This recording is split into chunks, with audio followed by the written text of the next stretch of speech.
And go over to the SACP where Dr. Blade Nzimande is speaking.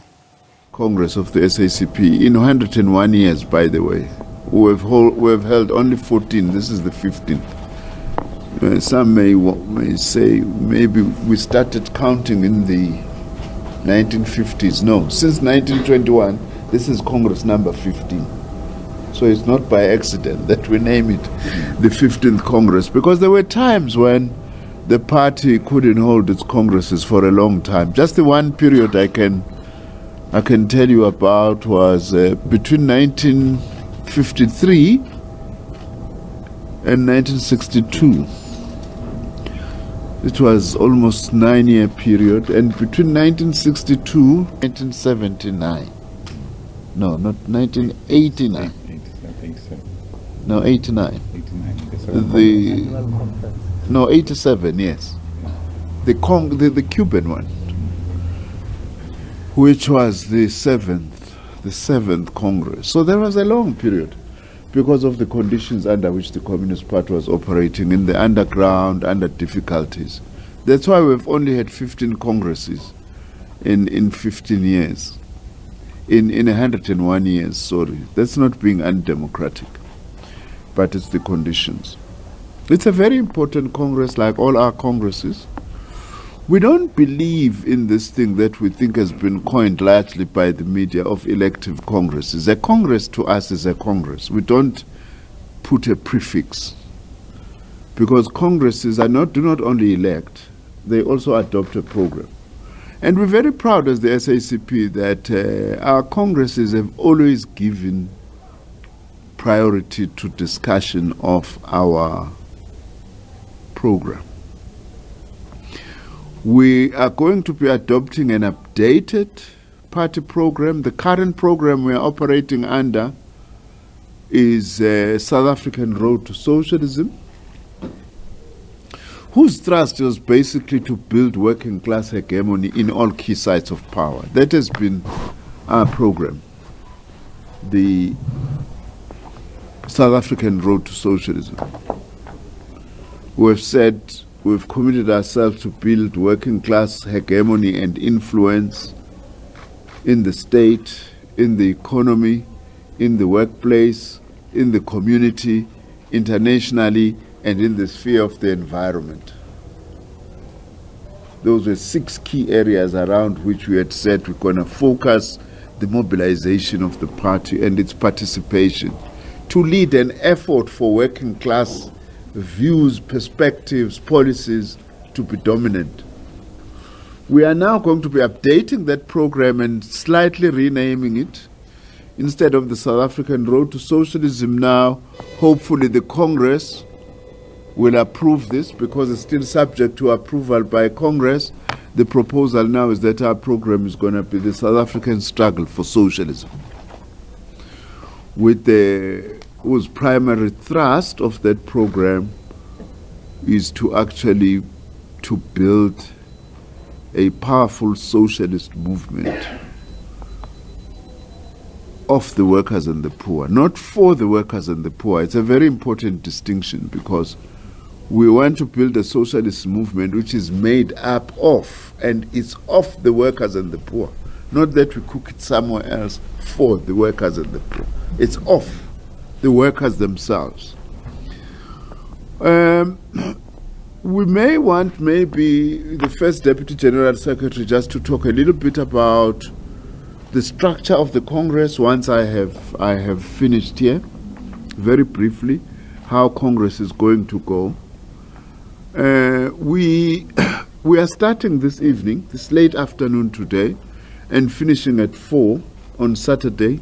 And we're also going to be having the press briefing by the incoming leadership of the SACP, which will be the 15th Congress Central Committee, with a leadership that will actually be elected at this Congress. I must just say, before I hand over to Comrade Soli, that we are aware that we are holding this Congress in possibly one of the most difficult periods of South Africa's democracy. since 1994.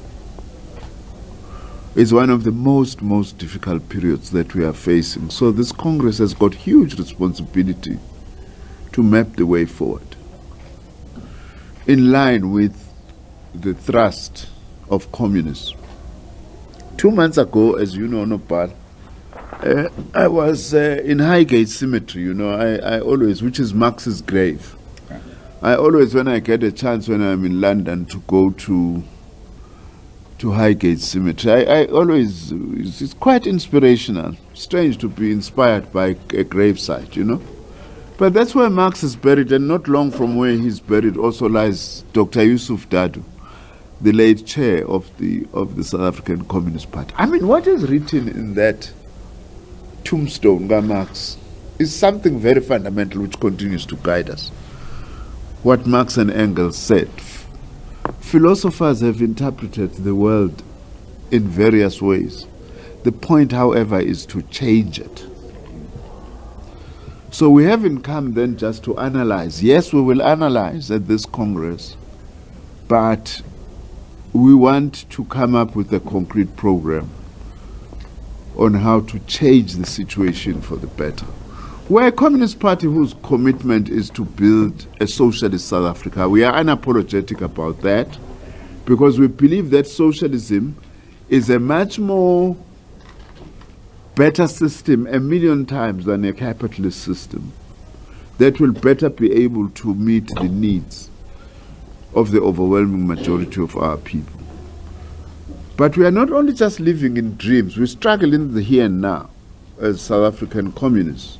We want to change the conditions of the workers and the poor for the better as part of laying that path towards a future socialist South Africa. Now, as I was saying, we are facing one of the most difficult periods. Never has our economy been in this situation since 1994. Youth unemployment, that is standing at what, 60%? It's a ticking time bomb. You can't have so many young people who are literally sitting at home, doing very little, many of them doing nothing. Some have lost hope. That is not very healthy. High levels of unemployment, poverty, and inequality. We are also going through a very difficult period right now of the challenge with energy, load shedding, which in fact now are approaching what we can call blackouts. That has got huge implications for the economy. Congress will have to grapple with this on what is to be done. We are also coming out. We are also meeting, as we have just received, the country has received the last installment of the Commission on State Capture, which was chaired by Chief Justice Zondo. Although we are not going to do justice to that in this Congress, Congresses normally are not the best places to do an in-depth analysis. But the Central Committee that will emerge out of here will have to go deep into analyzing that report. We are very proud, firstly, that we were the first one through our first Deputy General Secretaries. In fact, we're the only political party that called for a commission of inquiry into state capture. We're very proud of that. So that's why we welcome this report. The term state capture was coined by us, the SACP. Sometimes you don't want to give us, well, we would wish to get a headline, you know, state capture concept by SACP. Well, that would be so nice, because it's true. The complete characterization was corporate capture of the state, which is now given a shorthand of state capture.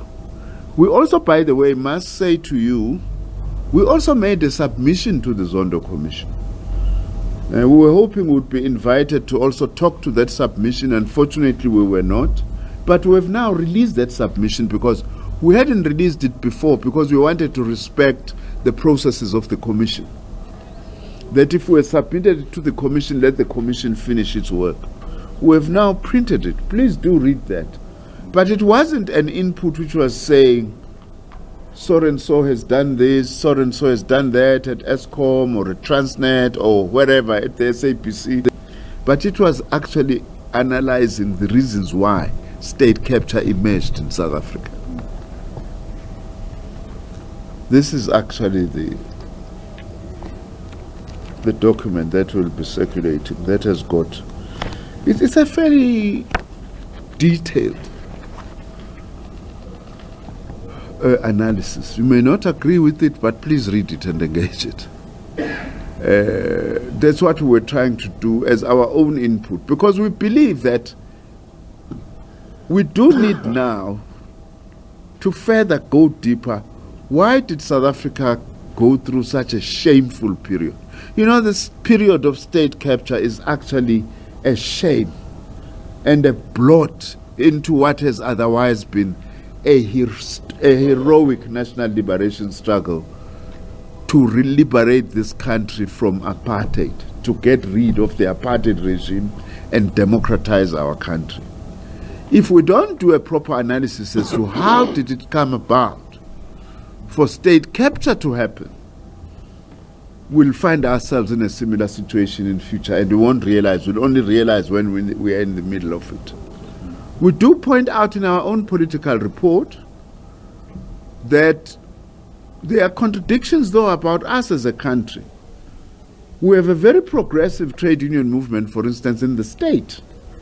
How did it come about that with such a large progressive trade union movement, state capture still happened? We have a relatively weak state. That's what we are faced with now. We have a relatively weak state. COVID-19 has exposed those weaknesses, in some instances worsened them. How did it come about that when we have a progressive trade union movement, we're not blaming the movement, but that we are actually having this corruption that has been taking place? Now, the reason why this period then is one of the most difficult, how do we take our country out of this rot? How do we take South Africa out of the rot of state capture? Especially also because there is a fight back that is taking place at the same time against the effort. We've been quite open as the SACP that we do support the effort led by President Matamela Ramaphosa for the renewal of the ANC and the struggle he is leading against corruption. We are part of that struggle as the SACP because we have to place our country where we would like it to be. We are not surprised that our people voted the manner they voted in the last local government elections because they are expressing dissatisfaction, amongst others, against corruption.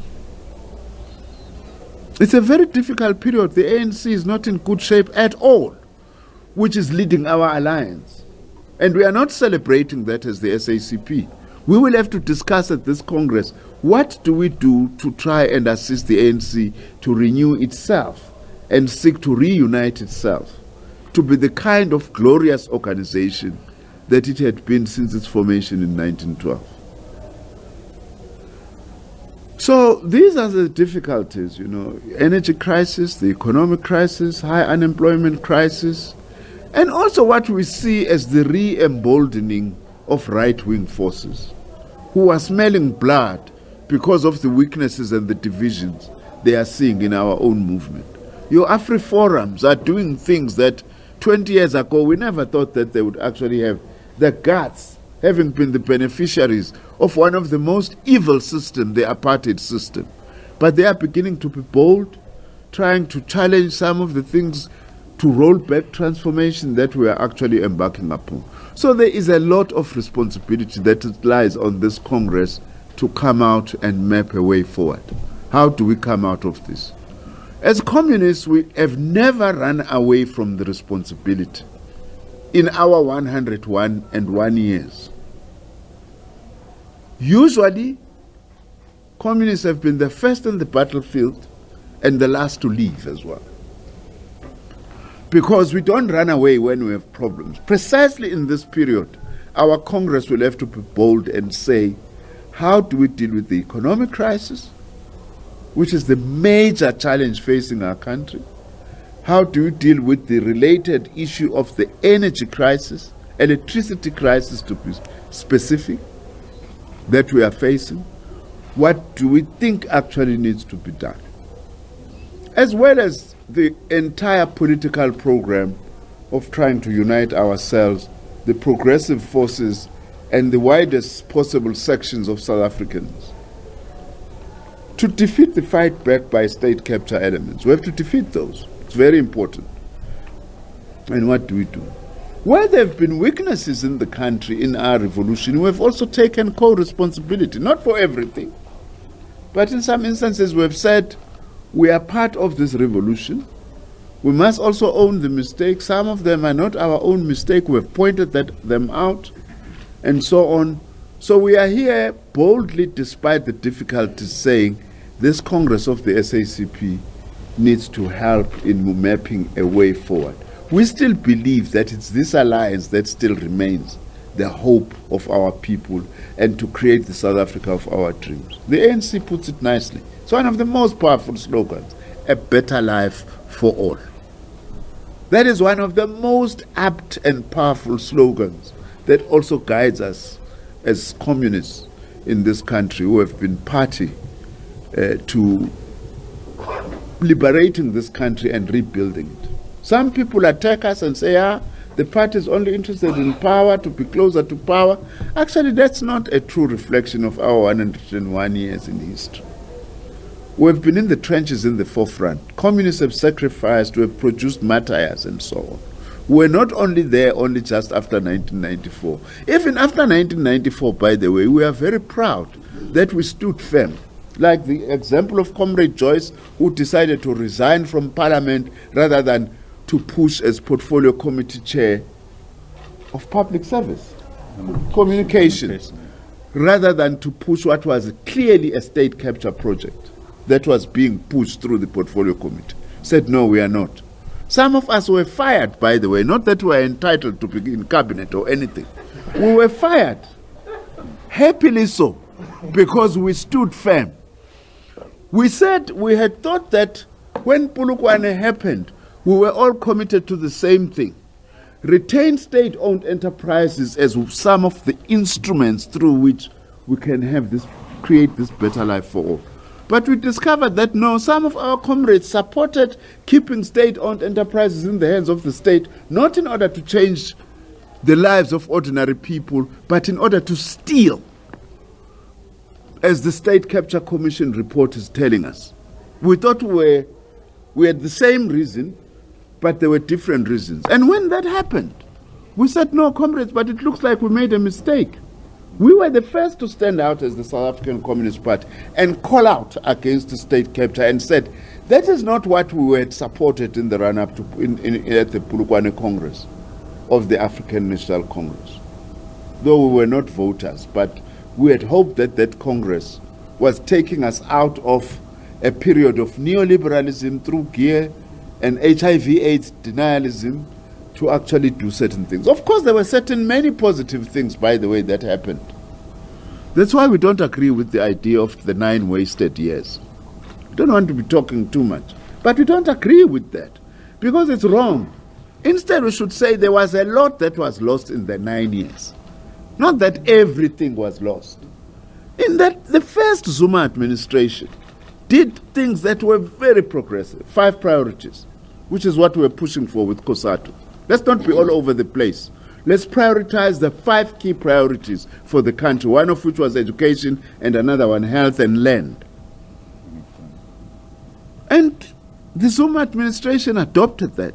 Zuma administration spent R1 trillion in 5 years in investing in infrastructure, helping us a lot to cushion the country against the global financial meltdown, for those of you who will remember, of 2007 and 2008. Antiretrovirals were rolled out under that administration, actually pushing up the life expectancy in our country. So there were a number of positive things that were good, that we associated with, which we, as the socialist axis with COSATU of the alliance, had called for. But also there were wrong things that happened. And we were amongst the first to say, we're calling out of these wrong things must be done away with. I'm proud at some stage the SACP sent me to go and talk to some of the senior leaders who shall remain unnamed of the ANC at the time, to say, but what is this Gupta family doing in our government? We tried everything, by the way, even before we came out publicly, to say, but these things must come to an end. They are wrong. Some people say, yeah, you brought us that administration as the SACP. Of course we did, with good intentions, but when things went wrong, we say things are going wrong. We call that out. We're not afraid as the Communist Party. We're not chopping and changing. We have stood to where we've actually stood. So also this Congress will be evaluating all that, and what lessons can we learn out of that period in order then to be able to map a way forward. So let me not talk any longer than that. Give the first Deputy General Secretary maybe to just give us quickly the outline of the Congress, what's going to be happening when, so that you know exactly also when will we need you, you are invited, when will we ask you to just let us a little bit talk on our own, although we are a transparent organization, as you well know, and a very generous organization. Yeah, no, thanks very much, Nopal, Comrade Blade, and greetings to the party officials and to all of you. Of course, our Commissar, Alex. We have given you a program for the Congress. So this is what I'm going to take you through.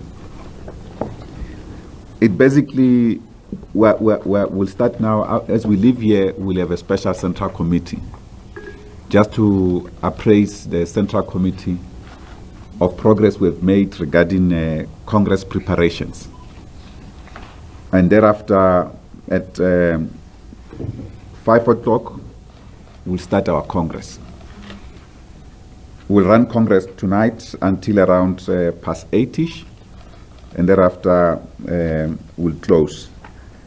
You are allowed, as media, to attend this opening session. We see that we have been oversubscribed for this media. We printed text. I think our team will manage that. We printed a number of texts of people that are not here, those who registered, and there were more who arrived, but they will sort that out. You are allowed to participate in that.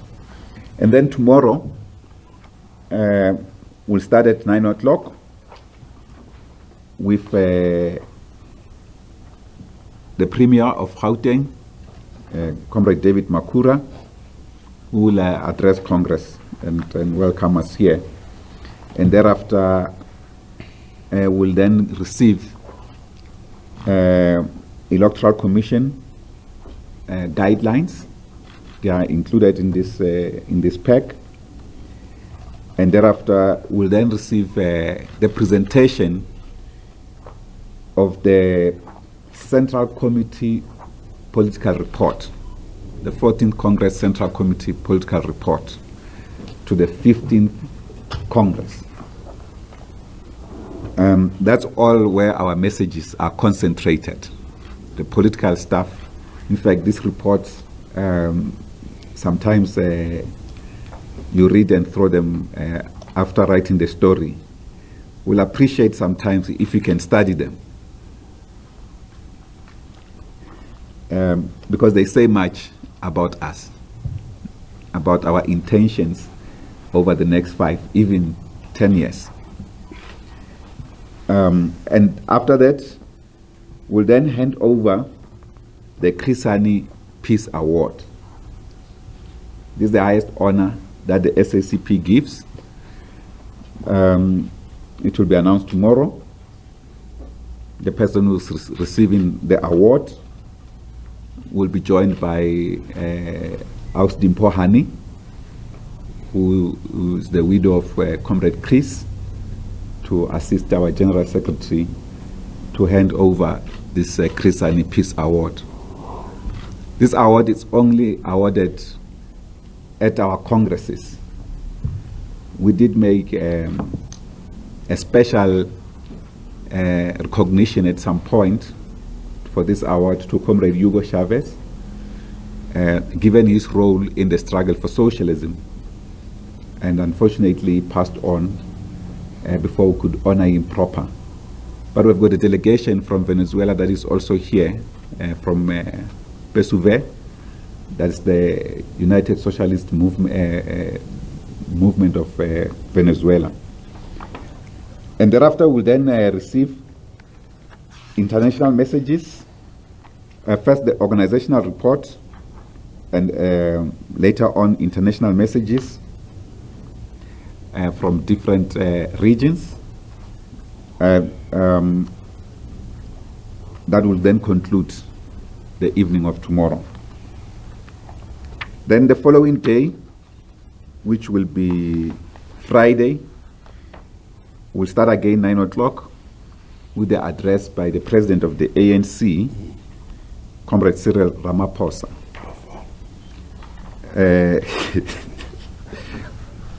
Did you say that? He said it. Yeah.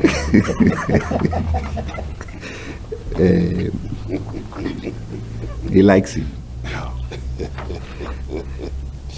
And we'll then have a presentation of our finance report by Comrade Joyce Moloi-Moropa, our national treasurer. And some discussion will take place. Then we'll further receive 2 fraternal messages from international parties, 3, and then we'll break for commissions. Then the whole afternoon into the evening will be commissions. That is Friday. We'll appreciate if you can take importance of commissions work. This Congress is shortened, largely because of resource constraints. We normally have 2 days or so of commissions work. We have shortened that. We have had discussions in provinces, extensive discussions. Even the delegation is not the wider delegation. We use a proportional system for allocation of delegates to Congress. You'll know that, for instance, the Communist Party of China has got over 96 million members, but at Congress they have 1,000 delegates, standard. So they take responsibility for engagements before Congress. I guess even our comrades in Vietnam, they do the same. They've got a big party. And then Saturday, which is the 16th, we'll then receive commission's reports and announcements of elections results. And after that, we'll then adjourn Congress. Our media team will guide you from time to time. If there are changes that we might have during Congress, they will always inform you. And if there are sessions that might require to be further opened or for you to be present or to leave, they will be able to indicate that. Otherwise, the rest, it's rules. They are attached there. And we've also attached the framework for our Congress commissions and the cross-cutting issues that Congress will deal with, as the GS was indicating. The main focus is to attend the economic crisis facing South Africa. And I think it's quite clear. The bourgeoisie, the capitalist, that benefited from this capitalist discourse in this country, they are washing their hands from this crisis that we face. And yet they called for that role. The state itself has to act much more decisively on behalf of the people, because they are unaccountable, the bourgeoisie. Everyone now calls on the state to respond to their problems. When largely this crisis is caused by the capitalist system. So we have to confront this system head on. That's why our Congress theme is quite clear. The movement against capitalism is going to be a mass movement. They thought sometimes they could target the Communist Party, target Nzimande, attack him all the time. It's going to be a mass movement. That's what we're building. That's the focus of our 15th National Congress. And I think that if we achieve just a glimpse of that for South Africa, we'll end this economic misery that is facing our people. I want to thank you very much. This is the outline of what our Congress will look like. We're expecting, obviously, robust Congress, but peaceful Congress.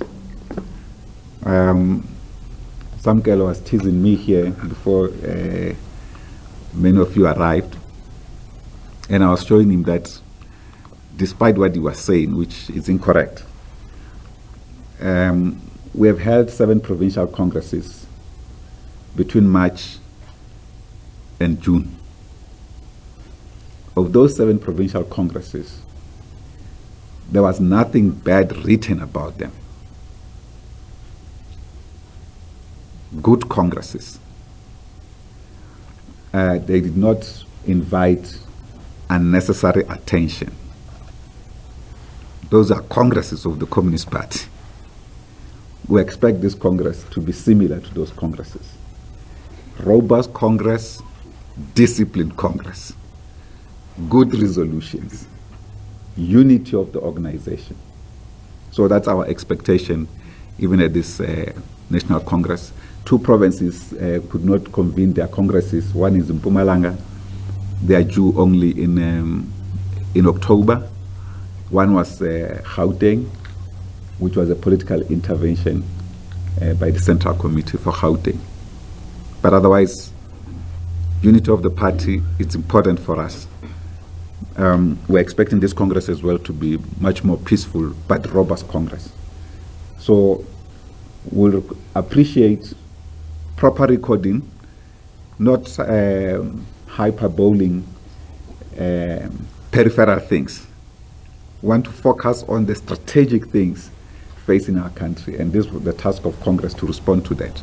If those are the main issues, we're not interested in the peripheral things. We want to focus on how to resolve the challenges of the working class, the living conditions of the working class in our country. That's our main focus. Thank you, Dr. Mashiko. Thank you, DS, for handing over to Comrade Soli.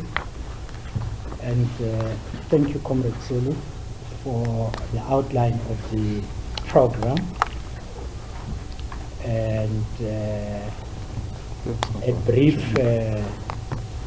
description of the way forward expected from the Congress under the leadership that will be elected by the Congress based on the program and resolutions, as well as the declaration it will adopt. DS, allow me, if you may, to just say one of the great moments as a youngster in the party I had under your leadership was when the party, with you as the core, in the position of the General Secretary, was fighting for HIV treatment. In that process, you were called extraordinarily arrogant. I knew when that happened that you were leading the party in the interest of the working class. I was also impressed by your leadership. In 1997, 1998, when we gathered at the FNB Stadium with comrades in Kosatu, having put together a big march against liberalization. And I came from the informal settlement, the squatter camp, Comrade Soli knows it, in Mamelodi, where I was one of those young people who were allocating stands. And I came with a few of my friends when you were addressing the rally. And you really called out the racists. The crowd from Mamelodi said, this is the leader we wanted. Those were proud moments. Thank you very much for that. Colleagues, let me not suppress you. As Comrade Soli said, delegates have come here to take a stand.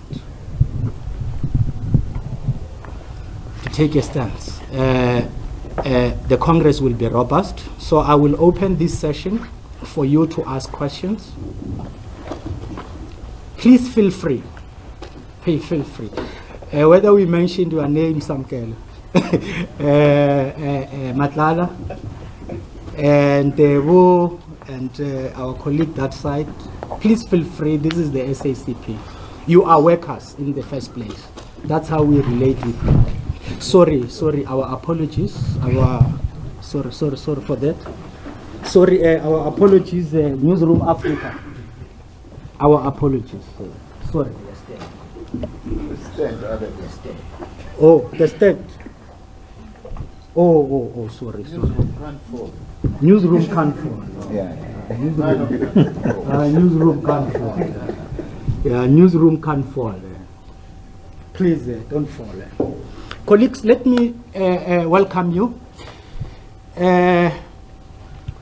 Kaya, you're no longer from Kaya. I enjoyed that. Kaya and Samkelo and Ntebu. It's 1, 2, 3, 4. Can I invite a hand? Awamkono, you must speak. You are number 5. Yeah, that's how we run these things in a friendly manner. Welcome. This is your place. You are workers. This is your place, please. The first speaker. Hi, good day. It's Kylie Kumada here from SABC. So just more like on international issues, I just want to know the number of your foreign guests that will be taking part in the Congress, but also just to get the SACP's input. I mean, this Congress comes at a very critical time where there's a raging conflict, where subsequently we're seeing the rising cost of living crisis erupting, and South Africa as well being affected. Do you think your delegates will be able to navigate these issues and try to alleviate the plight of South Africans who are facing a very terrible time? But also I see that you have guests from the Kingdom of Eswatini. We know that the SADC Troika is coming up in South Africa. Are you still going to be calling for pro-democratic aspirations to be honored in the Kingdom? Thank you. Thank you so much for your good question. Number 2 is here at the front. I can see there is a division of labor. So this was the international. Let me hear the political. Thank you very much, Mr. Mashilo. Mr. Mapai, you make a very interesting point which seems to be a divergent view from your General Secretary in that exclusive interview that my colleague Ntebu Mkobo had with him when you speak about the unity of the party. He argues that this Congress is at a crossroads where it has to choose between the unity of the organization or dismantling that unity and turning the SACP into factional battles that are similar to that of other alliance partners, in particular COSATU and the ANC, which is pretty much in the doldrums. Second, on the issue of the handover of leadership, Mr. Mashilo, and more in particular your General Secretary, Mr. Nzimande, who was elected in 1998, says he's stepping down as the General Secretary. For you, you've worked with Mr. Nzimande for a while. First as the second Deputy General Secretary, when Jeremy Cronin was the first Deputy General Secretary, and now the first Deputy General Secretary. He says that a GS must not have praised singers like him, Abazomota Jenimbaula. What is going to be your stance as someone who has been nominated by 7 of these provinces for the position of General Secretary, because it is determined that you will be the General Secretary come Saturday? What is going to be your style of leadership of the Communist Party? You've been seen marching with right-wing organizations, particularly within the era of state capture, when you were criticized by former President Jacob Zuma, saying that he had never imagined the South African Communist Party marching with right-wing organizations. And second and lastly, are you going to be meeting for a cabinet position now that your General Secretary, GS, is not full-time but was changed during Blade Nzimande's era? Are you going to be heading for the Blue Lights? Thank you. Thank you. But you did not acknowledge, you see, if we were in the classroom, if we were in the classroom and it was an assignment, I was going to reduce your marks from 100 to 45 because you did not acknowledge the Sunday world. That information comes from there. Thanks, Ndebo. It's not much, yes. No, it is just he didn't cite. I don't know whether there are wars in the media. Good afternoon. My name is Ndebo. I'm with the SABC. I've got a few questions. You said that the first Deputy General Secretary, you said out of the 9 provinces, only 7 will be attending. Gauteng and Mpumalanga won't be attending. So does that mean the delegates from Gauteng and Mpumalanga will not be allowed to participate in this Congress? And how many delegates will be attending? Secondly, it's not the first time that the SACP goes to its National Congress. I heard the General Secretary saying delegates will be obsessed, or the Congress obsession is to make sure that they map a way forward to get the country out of the mess that is in terms of unemployment, in terms of slow growth, in terms of inequality, and of course help the ANC to become the real leader of society, maybe help it to rid itself of factionalism. And I'm saying it's not the first time that the SACP is grappling with these issues. And I think all those issues have been raised in different platforms that we engage with the ANC, like in the Secretariat, the Alliance, in the Alliance Secretariat, and now it has been upped to something called the Alliance Political Council. Do you think that you will be listened out of this conference or beyond this conference? Or you think that it's going to be another meeting where you try to help the ANC and help its government, but nothing will happen? Will it be listened and engaged and beyond this Congress? Thank you so much. The organizational and the political. Welcome.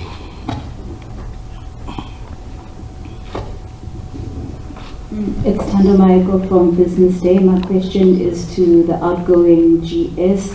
So you mentioned a laundry list of issues that will be discussed at this Congress: the economic crisis, the energy crisis, unemployment, but there's also the issue of leadership. You are the outgoing GS, but there have been murmurs that you are also running for chairperson. Could you kindly confirm if you're running for chairperson and why? Thank you, Thando. Let me, colleagues, because we are going to a special central committee meeting following this session, check if there is anyone who would like a question so that I do not close. Now, you will be allowed, then you will follow. Can I close if there is no further question? We are still going to come back. We are going to come back as follows. After every major report presented in the plenary, the leadership will come here, and then we are going to interact with you.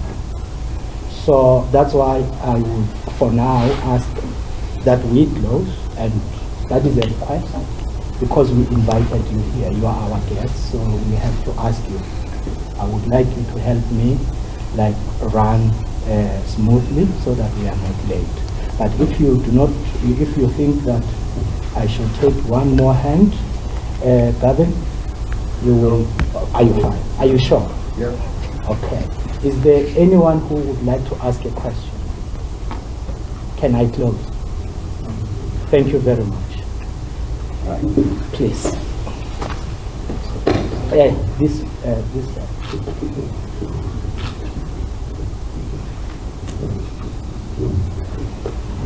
My name is Brian Sukutu from the Citizen. The SACP has taken flack in some quarters for ANC failures in government because of being part of the alliance and with some cadres serving in government. How do you deal with this criticism? Thank you very much, Brian. I will now invite the leadership. Oh, sorry, my apologies. My profuse apologies. Please, can you give him the microphone to ask his question? Here, this side. Here. I forgot your other name, Comrade Tom from Braamfontein. Sorry knows it. Comrade Sorry knows it. Enjoy that name. Good afternoon. My name is Norman Masongwini from City Press.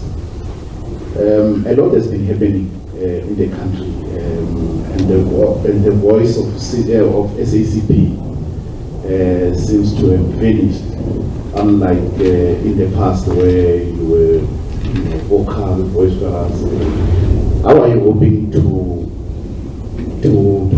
move forward and hold your alliance partner, the ANC, accountable for so many things? We are talking about the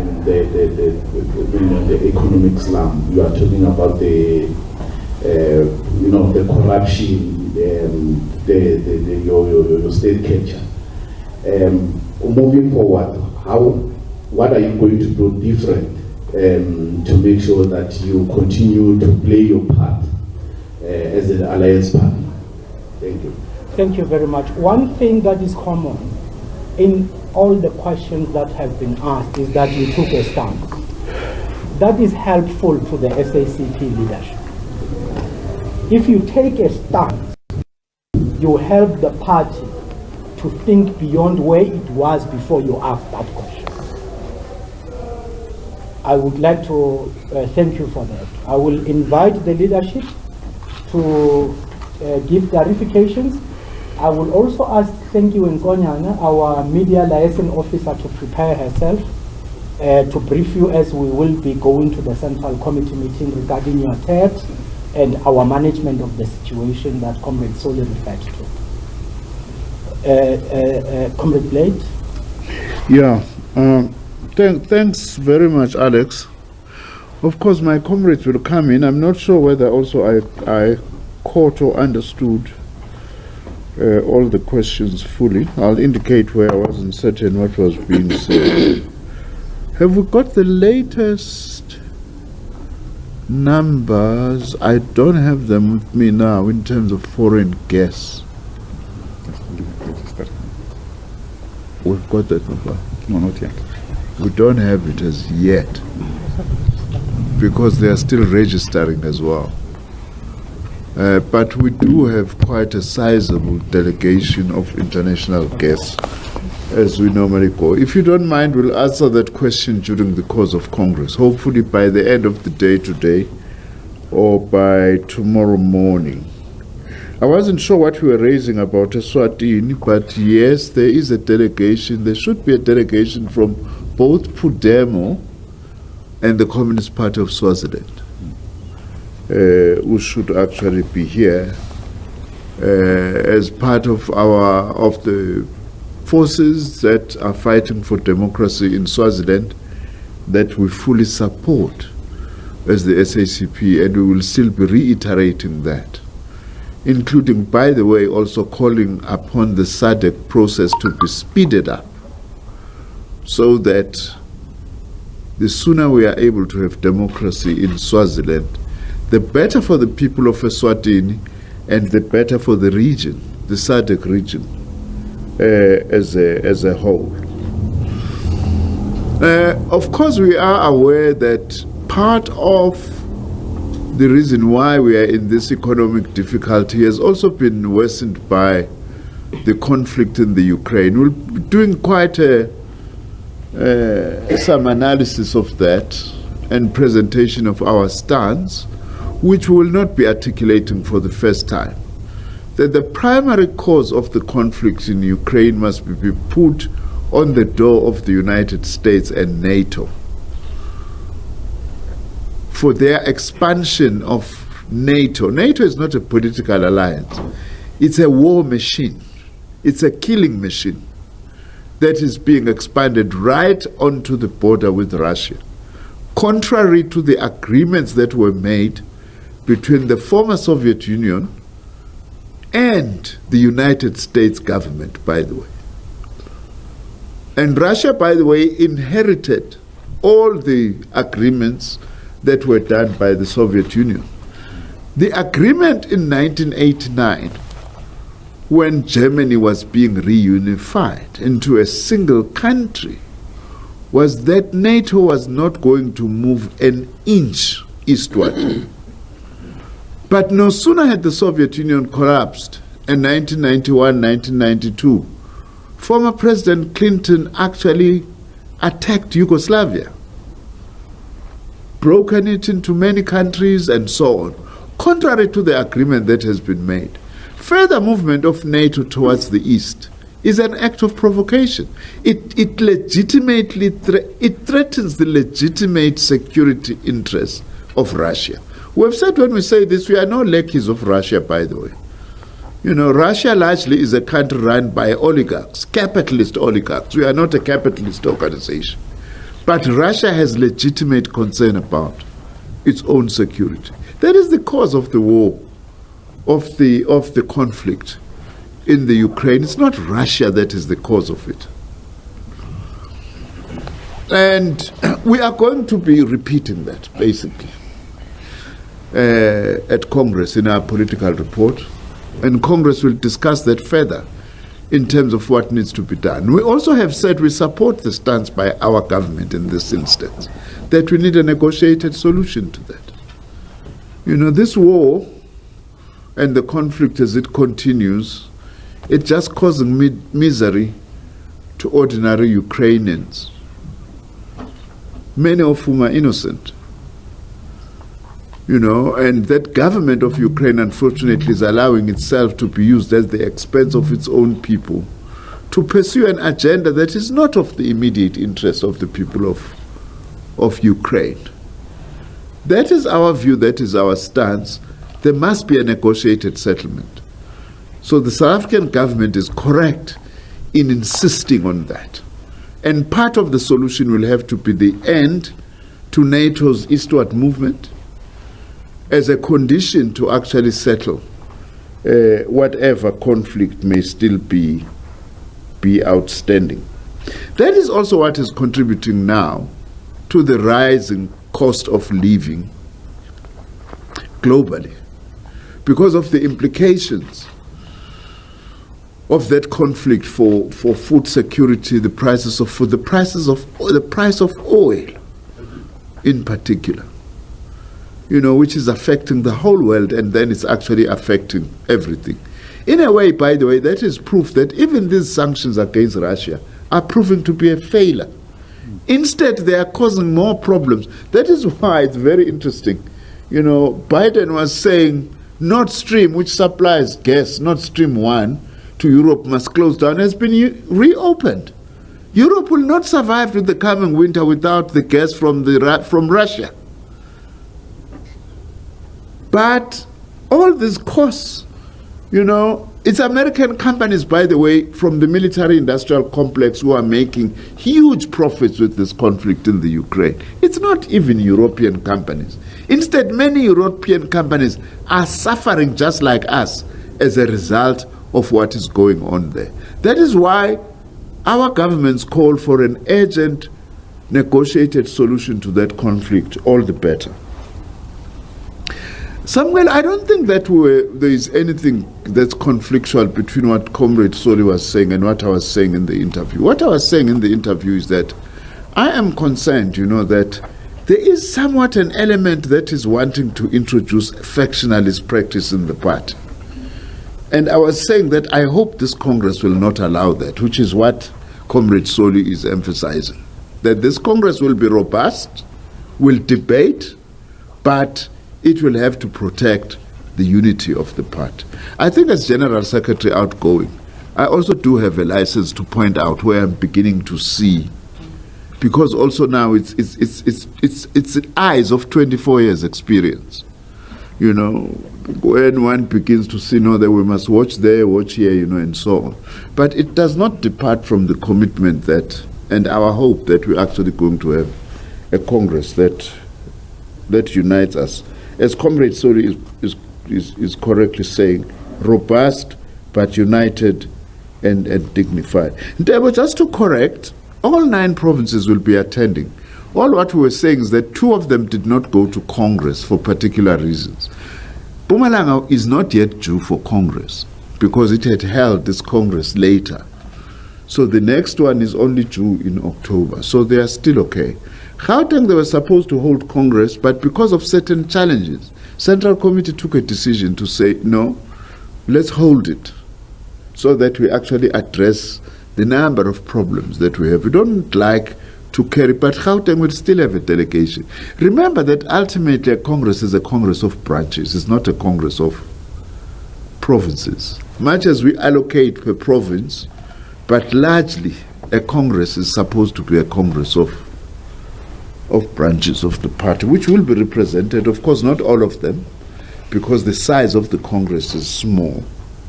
But we have found a methodology of determining how Congress are going to be.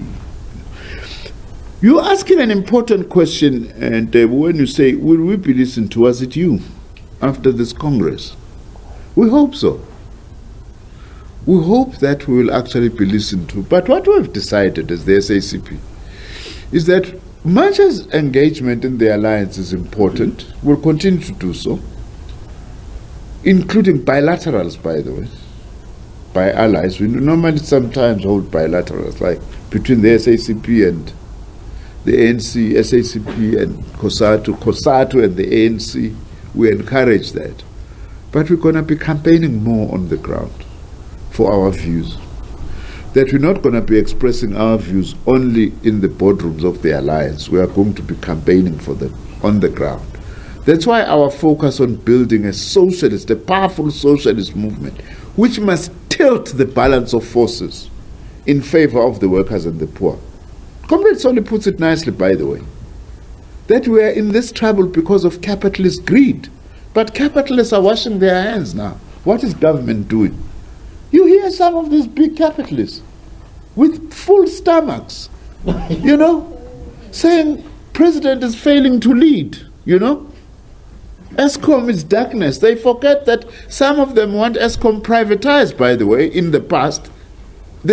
Part of the reason why we did not invest in ESCOM in 1998, I'm not saying that from theory, okay? When I was elected General Secretary, a report in government said, you must, what is the right word? Recapitalize ESCOM. Put money. If you don't, in 15 years' time or so, you're going to start having blackouts. The report said it then. But because there was gear which was adopted by government, supported by the very same capitalists, to want to privatize state-owned enterprises, including ESCOM, that money was not put there. They kept quiet because they were hoping to feed on the carcass of an ESCOM, which was a state-owned enterprise. Today they are the ones. What is the government doing? They were party to the problem, as Comrade Soli is saying. But now that there are difficulties, what is government doing? What is President Ramaphosa doing? Capitalists, they behave that way. When they eat alone. When there are problems, they expect somebody else to address their own problems. These are the issues that for us are very important, that it's not enough to just raise them in alliance forums. We're going to campaign on the ground, as we have always done. We're going to intensify our campaigns. For example, we are saying in the political report tomorrow. Are you presenting it to them? No. No, I'm not. I know you are worried about your time. But we are saying in the political report tomorrow, in 1994, at the time of South Africa's transition to democracy, the financial sector in this country was 6% of the economy. Today, as I'm speaking to you, it's 25%. And industrialization has almost moved the opposite direction. What kind of an economy in a developing country can be that? You know, I was driving here, by the way. I was going past the Mercedes. I was just struck by the advert. There's a Mercedes garage when you are coming here past the airport. You know, it's written Mercedes Finance. It's something along the lines that you can only get the best finance from the makers of the vehicle. So Mercedes has ceased selling cars, actually. It's now a finance company. That's the financialization that we are talking about. Primarily now, Mercedes is selling finance so that its cars are bought. It's no longer primarily just before you wouldn't go to Mercedes-Benz for finance. Financial sector has become 25% of our economy and no productive forces in industrialization. Are we surprised why there is such high unemployment? We have to campaign for this.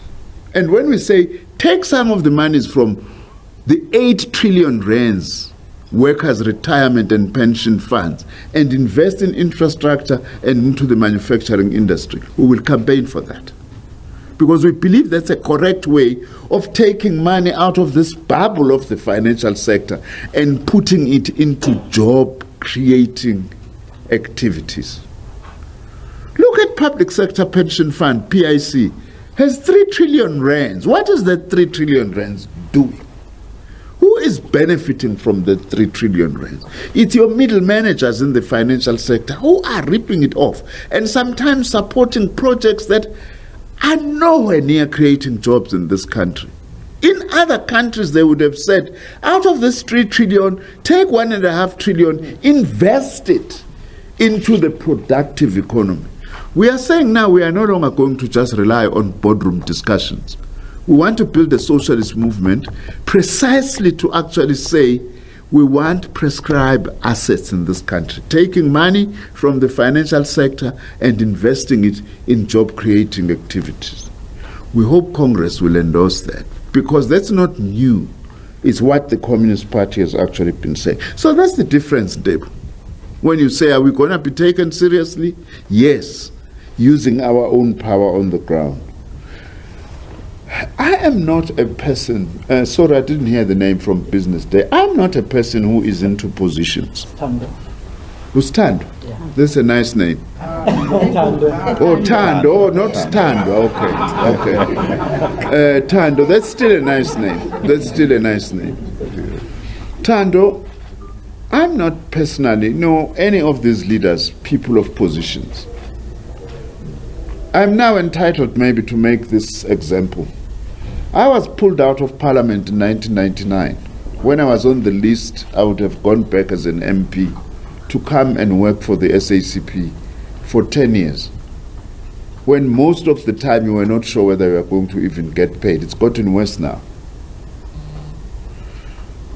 Because I wasn't a person of position. I was being asked by the party that I must pull out to come and serve full time. I have voluntarily stepped down as General Secretary of the SACP. I wasn't pushed. I just said it's time for change, you know. I've said I'm available to the Communist Party to deploy me in its own structures at this Congress as it sees fit. Not because I'm looking for a position. Cha ikhundla, no. Uma siza isikhundla, let it come as part of me serving, not because I am all out. 9 of us are actually like that. That's what keeps this party, by the way, to do some of the things that it is able. So I don't know what Congress is going to say. I mean it. I don't know what Congress is going to say. It doesn't mean that one doesn't have a view. Now, Brian, you say that we have sometimes taken flack for some of the failures. Yes, if we are in an alliance, we are part of government, and we are part of a revolution, let me put it that way. The mistakes we made, like the one mistake I have already said we made some years ago, in terms of working together with people who turned out to betray what we thought we were working together with. We had a betrayal as far as we are concerned, you know? You take responsibility for that. You don't start denying. You take responsibility. The challenge, the art of being a good organization and to provide good leadership is to be able to identify mistakes on time and come up with a plan on how to correct them. There is no revolution. Ubabu Kwala used to put this nicely. Don't befriend anyone who says, I don't make mistakes, because that person is lazy. You can only not do mistakes if you are doing nothing. So don't have a friend like that. If you are doing something, you are bound to make a mistake. The art is to recognize the mistake on time and come up with a plan to actually deal with it. But we are not going to take responsibility for things that should not have been done and should not have happened. We are not going to take responsibility for Guptas for having stolen our wealth. We hope they are coming back sooner, by the way, to face their responsibility for that. As I said, as the Communist Party, we went to the ANC leadership and said, what is this thing of these Guptas here? What are they doing? Who are they? We took that responsibility. We'll tell that story full time one day, even before we went out publicly. Because we said, this is just something that is completely wrong. But we are not acting like angels. We do those things because we believe they pose a threat to what we want to achieve. And we've been proven right. With the Commission now, with its report, we've been proven right that we're actually correct about those. Norman, I don't think our voice has receded, really. I don't want now to say, yeah, Nzimande, now we are criticizing us as the media. No, I'm not. But sometimes we say things and then you don't tell the world what we have said. And then you can't come back then and say your voice has receded. Our voice has not receded, even on current issues now, on electricity, on ESCOM, on the economy. We've also campaigned, by the way. There are some people who want to be known as having been big campaigners on land.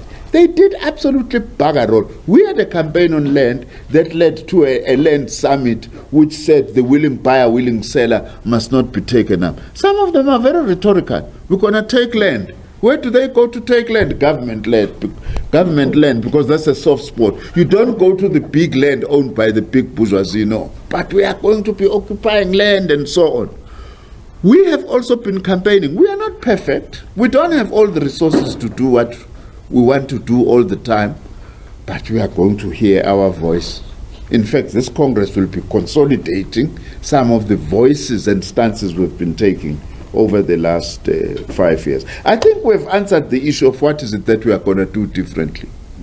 Now, as of some of the things we haven't campaigned for, we've simply stated them. We want to campaign now for all the key things. I'm sorry, Alex, I've taken long, but I'm sure that my comrades here will want to add if they do. You know, I'm just enjoying my being General Secretary for the last time.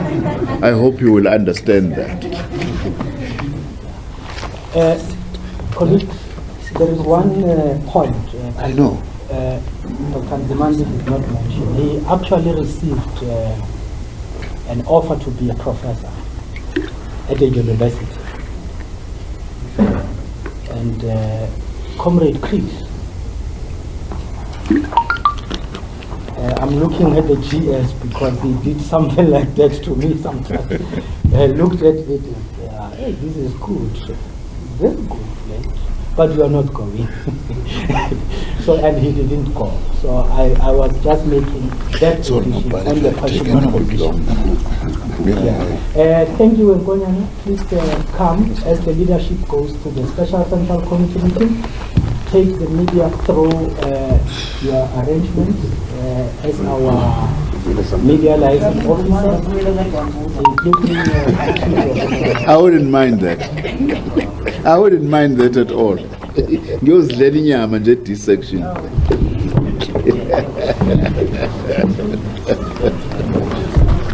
Colleagues, you are in the hands of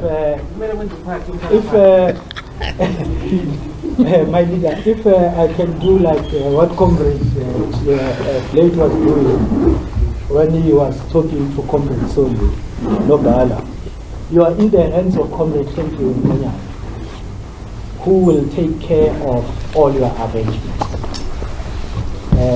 She is the only one whose term of office is not coming to an end here. So she will take you through and help you. You have a number and she will assist you. And we will be communicating with you through her as we proceed. Thank you, leadership. Thank you so much. Let me thank you once more, all of you. In terms of the issues of the text,